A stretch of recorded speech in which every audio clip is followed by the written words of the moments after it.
And most definitely, this Hangout on Air is live. It's the 6th of May, or might be the 7th. Could even be the 8th. We're geographically all dispersed, aren't we? I'm definitely with Marc Konchar. Thank you for joining me. Really great that we've finally got to the point of having a chat. Yeah, sorry it took so long.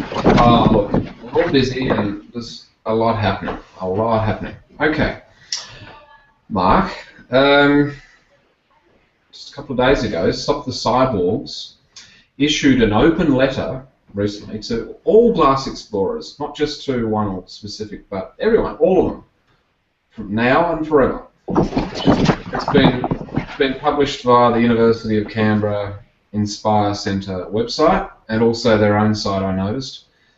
Can you tell us a bit of your response to that letter, please? Yeah, I was trying to look at that a little bit today.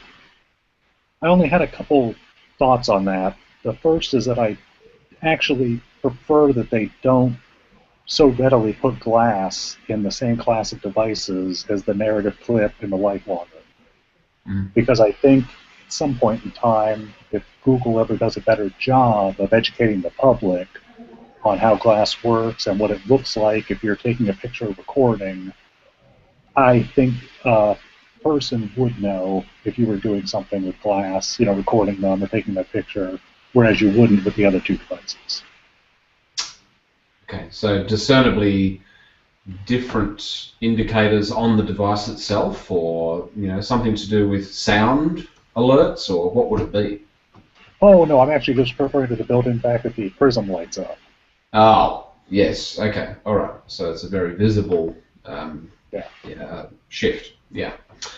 Okay. I've seen people, suggest online about maybe putting a LED or something in the front. But again, if somebody was going to be doing something, trying to record people without their knowledge, that's pretty easy to cover up in the first place. So I think just the prism enough. The cap on it. Or flip them up, or whatever it is that comes to mind to indicate to people that you're not recording, or if you are, then some way of doing it. But it's certainly going to be complicated to work out what's going to be acceptable in different cultures, different geographies, and whatever. Some people, as you know, in interviews have said, "I don't care. I don't care what your perspective is." Anyway, point 2. It seems to me, Marc, that looking across your G+ profile, that there are some exceptional and beautiful cars, like vehicles of all descriptions and sizes and colours. I'd like to know a little bit about what your thoughts are on the connection between driving and glass. The reason I've asked that question is there is talk of that glass might well head to the UK next, and that in that context, the navman, or whatever the product is that is the guidance side, the maps side of thing, will just basically be collapsed into glass if they become so popular. I could see that happening. The things that I think about so far with driving with glass, I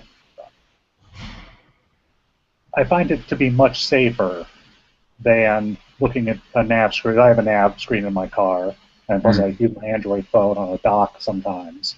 I find just being able to glance up, it beeping in your ear to let you know something's coming up, being able to glance up and see the direction is far safer than taking your eyes off the road and looking at a nav screen.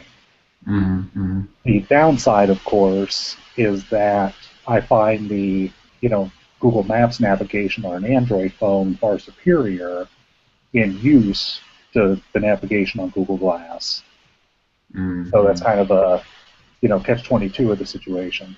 Especially as of the the new version 8 that just came out of Maps with the lane guidance and things like that.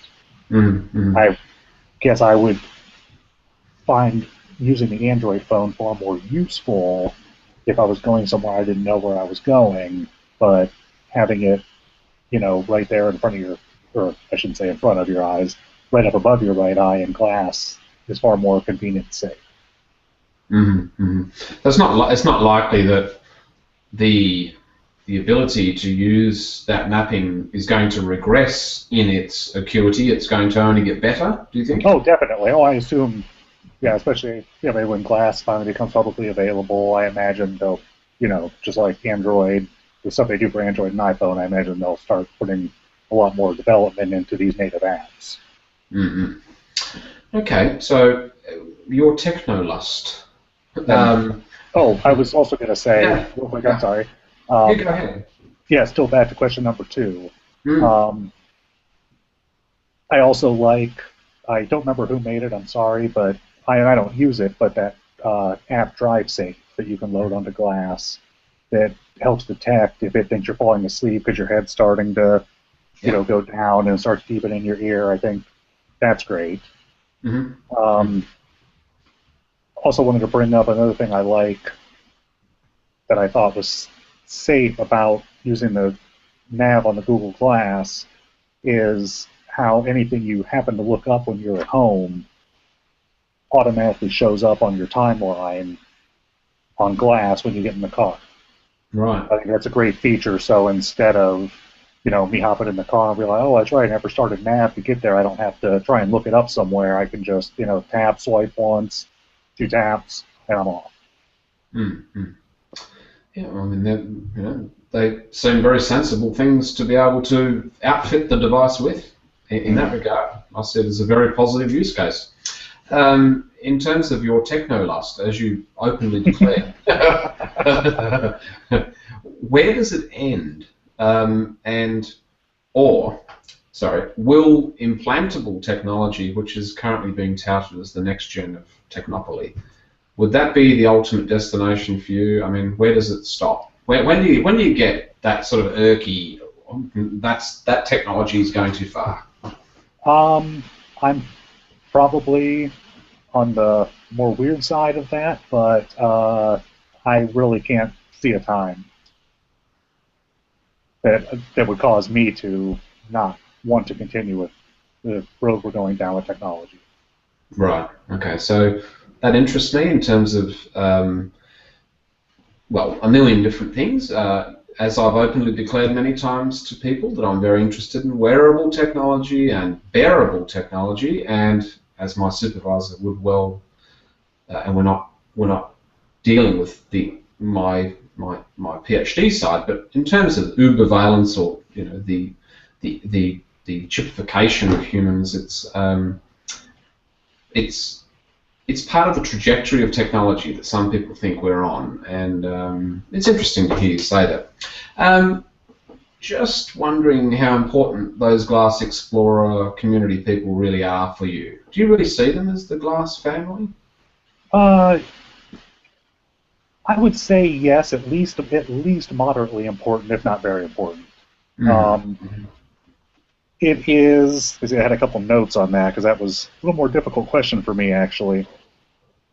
Um, One of the most important things I think about them is it's great to be able to talk to other people, get together with other people, and share ideas and share what everyone is doing with Google Glass. Mm-hmm. Because, there's always going to be someone out there in the world doing something with a product that you have never thought to do with it. So being able to share use cases, Yeah. being able to have a conversation and connect and so on. Yeah. Good. And, Some and people. the reason I said it might only be moderately important is I'm the type of person that I'm incredibly curious, from a young age, because I got my first computer at 8 years old, love to take stuff apart, see how it works. So for me, I'm one of the people that if I have an issue with my glass or a question on it, I'm just my personality type. I'm more toward I do everything I can to try and figure that out on my own before turning to ask other people. So I just wasn't sure which way you meant the question of how important they were. So Yeah, I mean, you can take it whichever way that term fits. For some people, it's around the fact that it's a very psychologically binding feeling for them to be part of something that's bigger, the bigger picture, and for other people, they're very circumspect and and it's about personalities, it's about humans. The differences in humans. and as you know, I mean, we just had, thanks to a couple other explorers, we just had the first Glass night out in Los Angeles here Yeah, I a did. few nights ago, and one thing that amazed me is every single other explorer that I met that night just seemed like an incredibly nice person. Yep. So through glass, I joined you all. I could see, and in certain respects, hear some of the ways that you interacted with each other. That was for me fascinating. The ability that people were openly sharing their experiences with the world. That doesn't happen. Hasn't happened that easily in the past. Mm-hmm. As we've sort of been trapped in this typing away at this keyboard. Anyway, Cecilia Abadai, fearless leader, was recently accosted in an airplane for wearing glass, which I find fascinating. Should travellers who are wearing glass be forbidden, in fact, from wearing it? And where do you think that glass is just plain dumb to wear? Is on a plane just a dumb idea? The plane, absolutely not. I can think of very few places where I feel that glass is dumb to wear. Have absolutely no idea why someone would have made her take that off. I believe it was United Airlines that did that. Mm. And I personally just love the fact that she put her glass away and took her cell phone out and did the exact same thing, taking the photo with her phone that they wanted her to put the glass away for, and nobody seemed to have an issue with her doing that, including the stewardess that told her she couldn't wear glass. Seems like a very pointed vilification. Yeah. And what fascinates me, Mark, is the as you have been involved in a number of the threads, the conversations that come from that are quite fascinating, aren't they? Yes. They're really emblematic of the diversity of humanity. You get people that target people that they don't know or don't know the situation and just mouth off, and then you have other people that are glowingly, we love you, there's all that sort of thing, and that's important. Yeah, okay, the only place I've ever, I think the way you asked it was places that were dumb to wear glass. Yeah, where wouldn't you wear it? Would be the only place I've ever had not an issue, and not that anything's happened, but the only place I'm wary of is going into public restrooms that aren't single occupancy. Okay, sure. That's the place I'm probably most conscious of. Boy, I really hope no one else is in here, and if I happen to be with someone, I have actually taken glass off and had them hold it for me, things of that nature. Sure. You haven't been wearing it around any large national cultural areas of significance, or on the outskirts of a defence compound or anything like that? No. Okay, good, because that probably is a dumb place to wear them. Yeah, the only cultural area I've worn them to is there was a day I know a curator at LACMA, Los Angeles County Museum of Art, and I did go there one day, wore glass the entire time, took 165 photos, some videos. Mm-hmm. No one had an issue with it there at all, and in fact, some of the employees, I guess, I don't really know they were security people, but people that stand around the museum, answer questions, things like that, were actually quite curious about it. Well, they used to be installed in the gallery to stop people attacking the artwork, and now it's being distributed everywhere, and it's opening up knowledge and access and so on. So there's good things happening too. Yes. On a more important note, what does the term privacy mean to you, and does it differ to that of transparency? Well,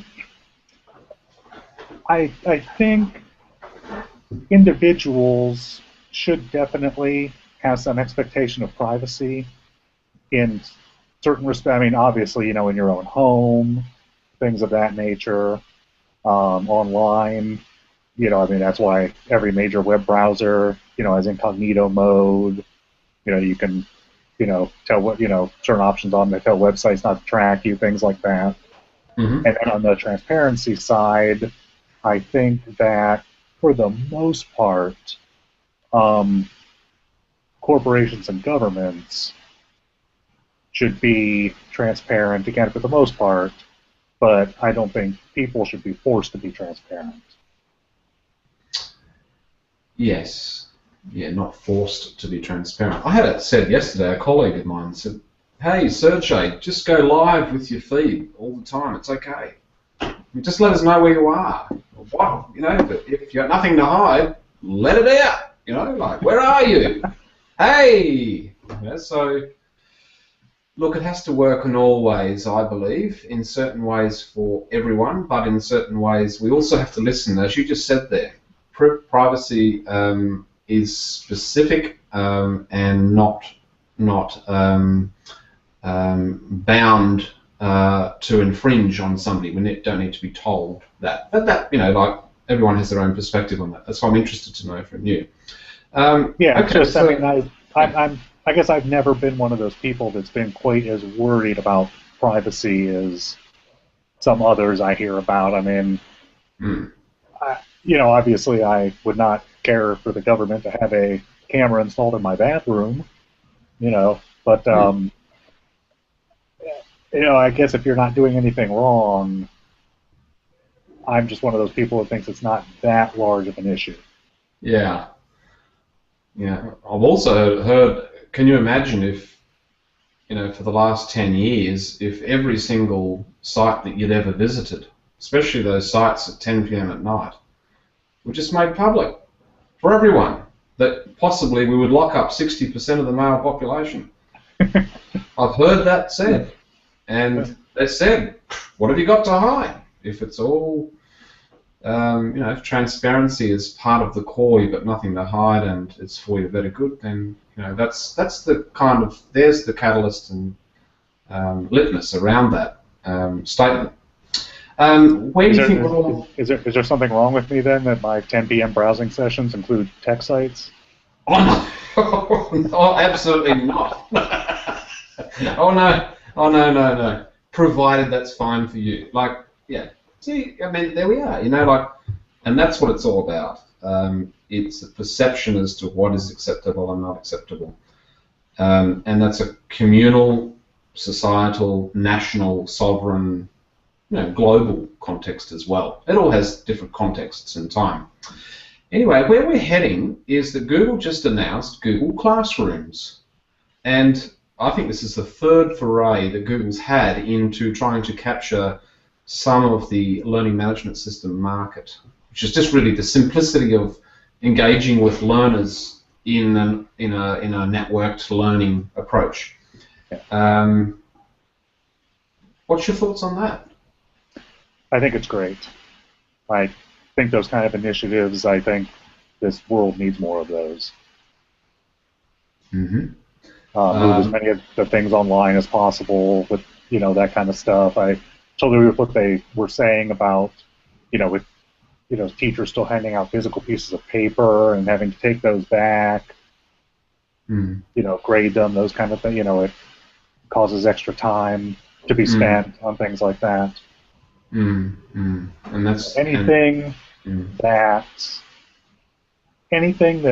I think can be digitized that would be helpful to do, I am definitely all for. I mean, I've seen a lot of things in life so far where, what is the old term, where, you know, people come up with certain things that are a solution and solutions in need of a problem.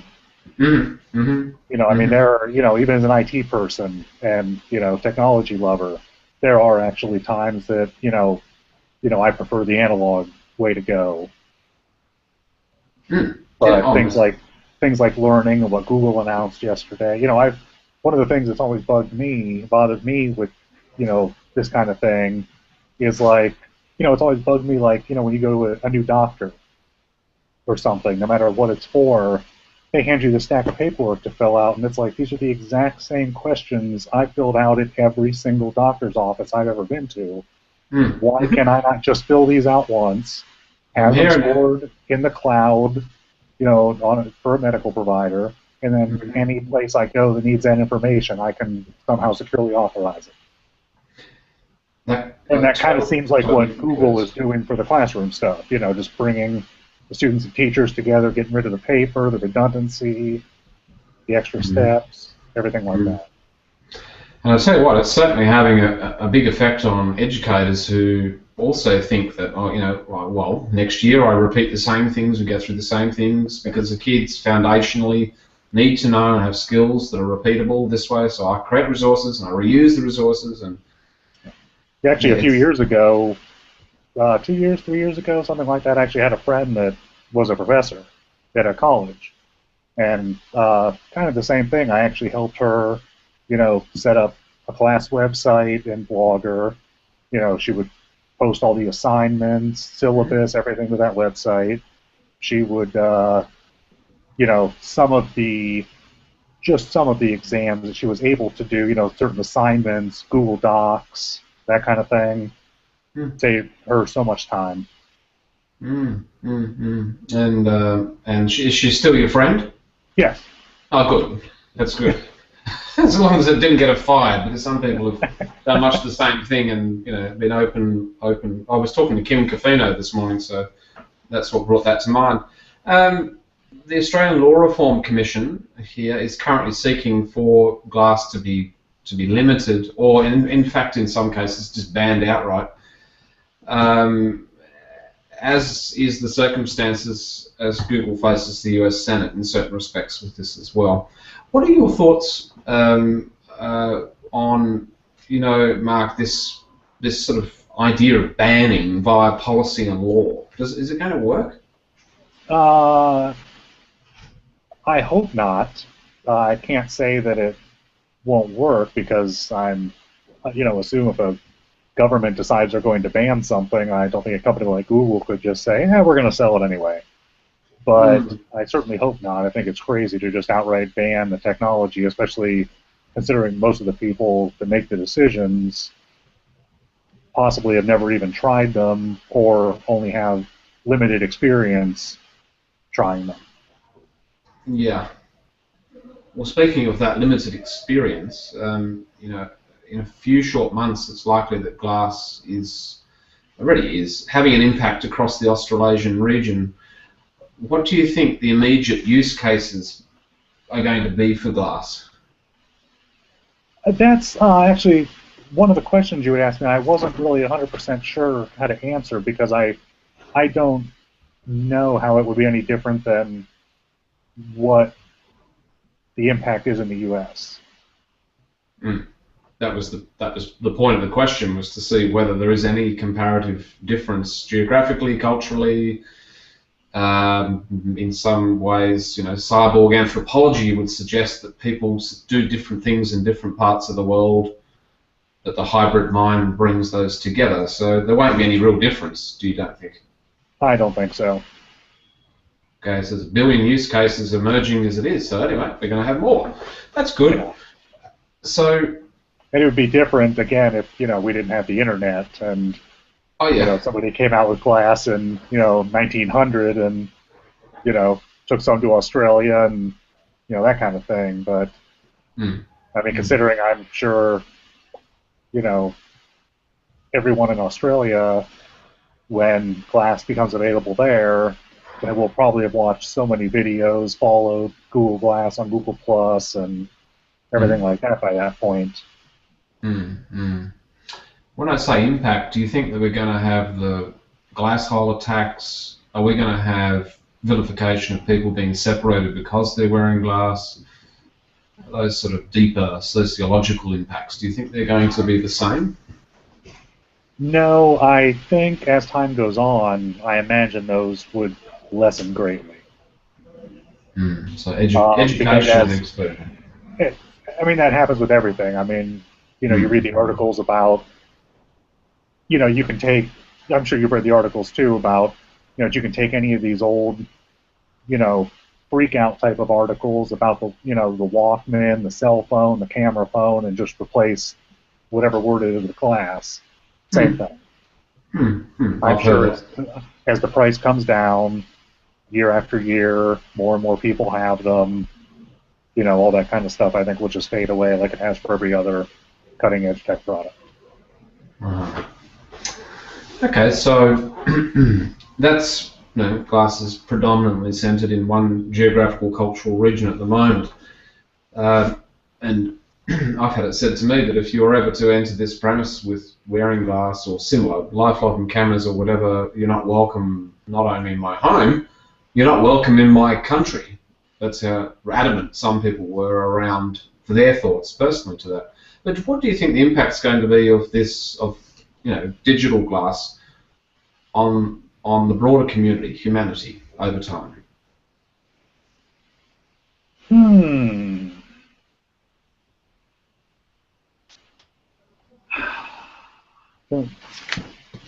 on, let me see if I had something for that. Mm-hmm. No, other than what I already said, no. So these philosophical type questions always get me. That's fine. We can pause. We've got exactly 13 minutes of airspace if we want to reflect and think about it. Because, well, let me put it this way. Across the 44 interviews that I've conducted and the prior 100 in a different context,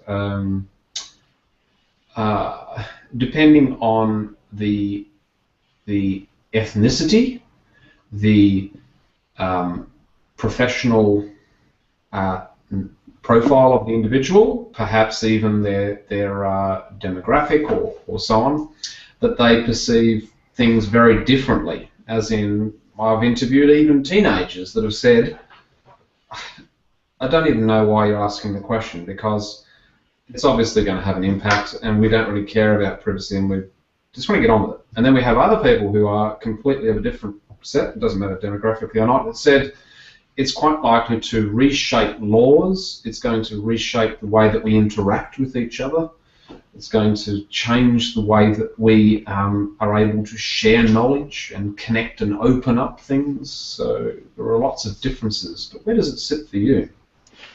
Somewhere in the middle, maybe even closer toward your first point.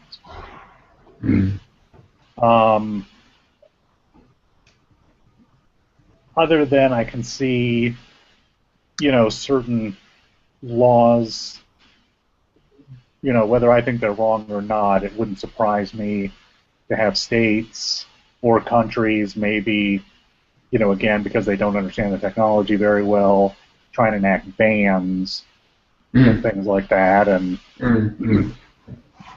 hopefully lawmakers get a chance to test them out, and I'm sure certain places like California will, probably, want to put a law against them just for the ticketing revenue.